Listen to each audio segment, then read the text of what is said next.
माँ जी, आप मेरे संस्कारों की बात ना ही करें।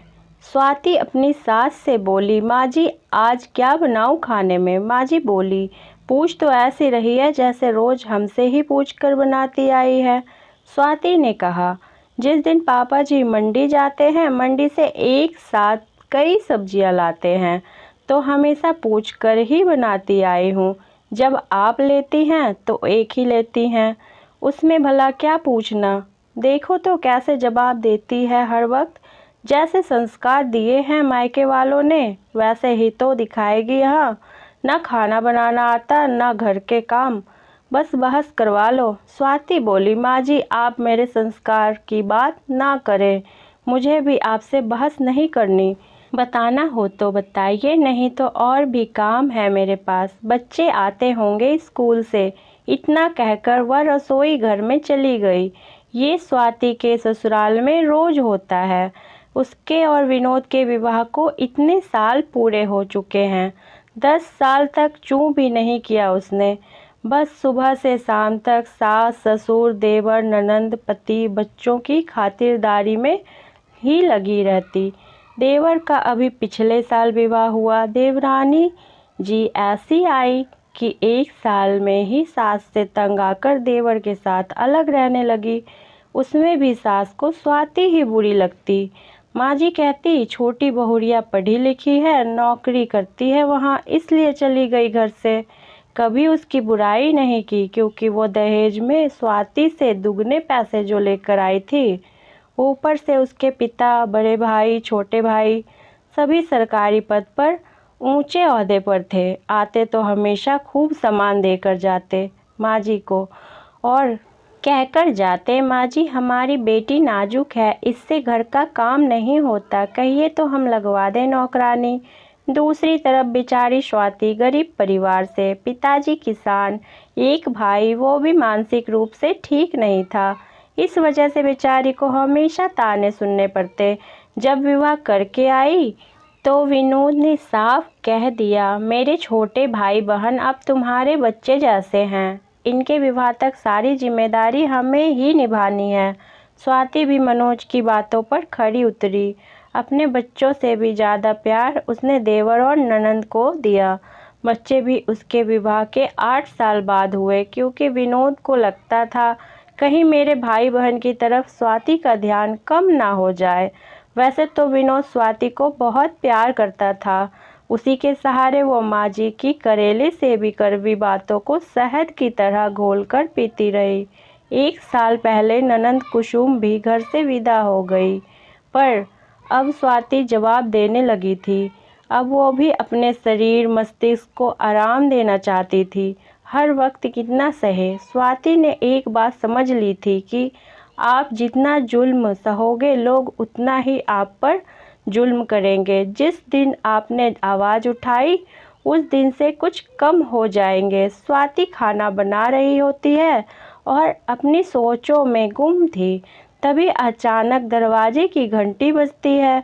माँ जी बोली, सुनाई नहीं पड़ रहा क्या? कब से घंटी बज रही है? बहरी हो गई है, दिखता नहीं, मैं पूजा कर रही हूँ। माँ जी इतना कहकर अपने जाप करने लगी।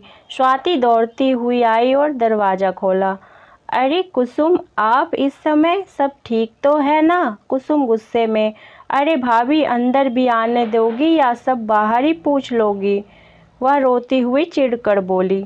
अपनी बिटिया की आवाज़ सुनकर माँ जी पूजा बीच में ही छोड़कर आ गई। माँ जी बोली, कुसुम सब ठीक तो है? रात को अकेली आई हो, दामाद जी कहाँ है? वो साथ नहीं आए? कुसुम रोते हुए बोली, माँ, मेरी सास और मेरे पति ने मिलकर मुझे घर से निकाल दिया और बोले, अपनी मनहूस शक्ल मत दिखाना कभी। माँ जी गुस्से में बोली, उसकी इतनी हिम्मत? 2 कौड़ी के लोगों की, कहते हैं संस्कारी हैं, दिख गए उनके संस्कार। आने दे तेरे बापू को, फिर देखती हूँ इन लोगों को। स्वाति बोली, माँ जी किसी भी फैसले पर पहुँचने से पहले पूछ तो लीजिए कुसुम से, बात क्या हुई? कुसुम बताइए ना, क्या हुआ? जीजा जी तो बहुत सरल स्वभाव के हैं, फिर क्या बात हो गई? कुसुम रोते हुए बोली, भाभी आप ही बताइए, किट्टी पार्टी में जाने से भला क्या बुराई है? मैंने बस इतना कहा कि मैं किट्टी पार्टी में जा रही हूँ, खाना नौकरानी बना देगी। आपके जीजाजी बरस पड़े, कहते हैं दिखता नहीं माँ की तबीयत कितना ख़राब है। तुम्हारा रोज़ रोज़ का बाहर जाकर पैसे खर्च करना मुझे पसंद नहीं है। आप ही बताओ, उसकी माँ तो हमेशा बीमार रहती है, तो क्या मैं अपनी ज़िंदगी जीना छोड़ दूँ? कहते हैं नौकरी करनी है तो मायके जाकर कर, यहाँ माँ की सेवा करनी होगी, इसलिए मैं आ गई। अब मैं उस घर में नहीं जाऊँगी। भाभी, कोई मुझसे प्यार नहीं करता। स्वाति नंद की पूरी बात सुन कुसुम के आंसू पोंछते हुए बोली, ऐसा नहीं है कि कोई आपसे प्यार नहीं करता, गलती आपकी भी है। माँ जी बोली, ये क्या बोल रही है तू? एक तो वो इतनी परेशान है, तू उसी को गलत बोल रही है। यही संस्कार दिए हैं तेरे माँ बाप ने तुझे कि अपनी ननंद को उल्टा जवाब दे। माँ जी, आप बार बार क्यों मेरे मायके और संस्कार को बीच में लाती हैं? और माँ जी, आप संस्कारों की बात तो कीजिए ही मत। ये आपके ही संस्कार हैं जिस कारण कुसुम अपना स्वर्ग जैसा ससुराल छोड़कर लड़ झगड़ कर यहाँ आई है। अगर संस्कार दिए होते तो अच्छे बुरे की पहचान करनी आती। इन्हें मैंने कभी अपनी ननंद नहीं, हमेशा बेटी माना है। जब इस घर में आई थी 9 साल की थी कुसुम। उन्होंने कहा कुसुम मेरी बेटी जैसी है, उसकी आंखों में कभी आंसू मत आने देना, और मैंने ऐसा ही किया। कुसुम, क्या गलत कहा जीजाजी ने? पता है आपको, जब मैं ब्याह के आई यहाँ तब आपके भैया ने साफ कह दिया मैं कोई खर्चा नहीं दूंगा तुम्हें फिजूल के लिए। मेरे सामने 2 बड़ी जिम्मेदारियां हैं, मेरे छोटे भाई बहन। पिताजी बीमार रहते हैं, आमदनी का जरिया सिर्फ मेरी छोटी सी नौकरी है। आप लोगों की देखभाल के कारण ही हम लोगों ने कोई बच्चा नहीं सोचा, और रोज़ रोज़ के माँ जी के ताने भी सहे हैं कि बांझ ही रहेगी ये। अरे हमारे कर्म फूटे थे जो ऐसी बहू हमें मिली। तब मेरे स्वाभिमान को ठेस पहुंची। मैंने कह दिया आपके भैया से, समाज मुझे जीने नहीं दे रहा, अपना फैसला बदल दो। आपके भाई बहन की कोई अनदेखी नहीं होगी। तब जाकर गुड़िया मेरी गोद में आई। दिन भर माँ जी के ताने और घर के कामों में लगी रहती।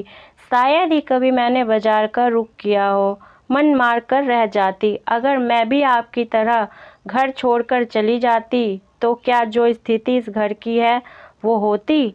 आप अच्छे से जानती होगी कुसुम, क्या मैंने कभी आपको कुछ गलत समझाया, प्यार में कोई कमी रखी? आप बहुत किस्मत वाली हैं जो जीजा जी के रूप में आपको बहुत ही समझदार, आपको बेइंतहा प्यार करने वाले पति मिले।